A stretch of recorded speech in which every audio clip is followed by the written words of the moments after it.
नमस्कार, clean news Rajasthan में आपका बहुत बहुत स्वागत है। चलिए देखते हैं शाम तक की सभी मुख्य खबरें फटाफट अंदाज में।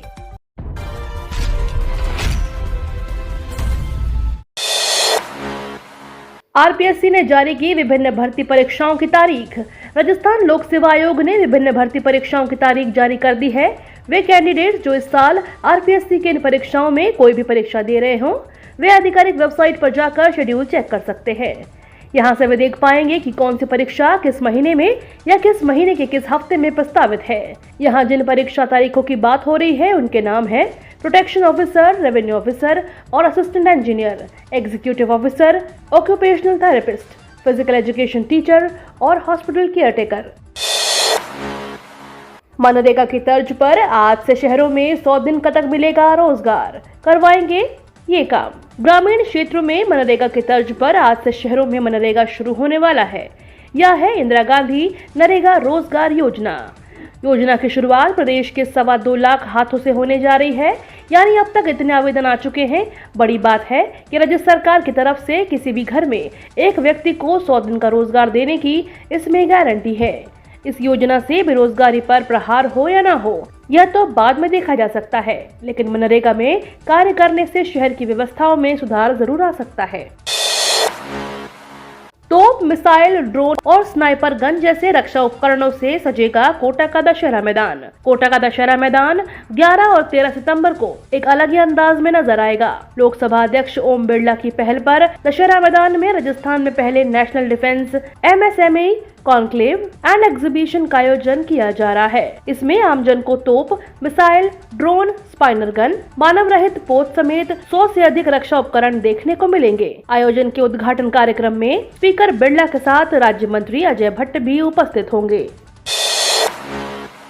18 महीने के पेंडिंग डीए एरियर का इंतजार हुआ लंबा। एक तरफ केंद्रीय कर्मचारियों और पेंशनरों को 4% महंगाई भत्ता और महंगाई राहत बढ़ाने की अटकलें तेज हैं, वहीं दूसरी तरफ 18 महीने के महंगाई भत्ते के बकाया एरियर पर अब तक कोई फैसला नहीं हो पाया है।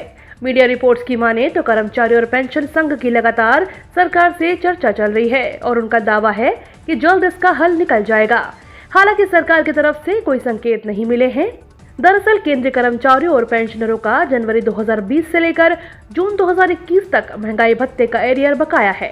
इसको लेकर कर्मचारी और पेंशनर संगठन कई बार केंद्र सरकार के साथ बैठकें कर चुके हैं। राजस्थान में बेरोजगारों के लिए गहलोत सरकार का मास्टर प्लान, चुनाव से पहले निकल रही है बम्पर नौकरियां। राजस्थान में वर्ष 2023 में विधानसभा चुनाव प्रस्तावित हैं। ऐसे में सत्तारूढ़ कांग्रेस पार्टी और प्रमुख विरोधी दल भाजपा सहित अन्य राजनीतिक दल भी अभी से ही अपनी सियासी जमीन मजबूत करने में जुट गए हैं। इधर कांग्रेस शासित गहलोत सरकार प्रदेश के हर साल सरकार बदलने की परंपरा को तोड़ने की कोशिश में जुटी हुई है। सरकार की योजनाएं भी हर वर्ग पर फोकस करते हुए उन्हें संतुष्ट करने की दिखाई दे रही है। सरकार विधानसभा चुनाव पर जाने से पहले बेरोजगार युवाओं को बम्पर नौकरियां देने के मूड में है। चुनाव वर्ष 2023 के अक्टूबर-नवंबर में प्रस्तावित रहेंगे। चुनाव के मद्देनजर उससे पहले आचार संहिता लगेगी।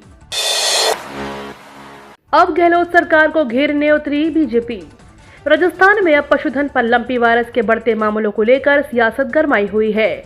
आरोप प्रत्यारोपों के बीच आज प्रदेश भाजपा जोधपुर संभाग को छोड़कर प्रदेश भर में जिला कलेक्टर के जरिए मुख्यमंत्री के नाम ज्ञापन सौंपेंगी और गौवंश के साथ ही पशुओं में तेजी से फैल रही लंपी संक्रमण की रोकथाम और वैक्सीनेशन और उचित उपचार की मांग उठाई जाएगी।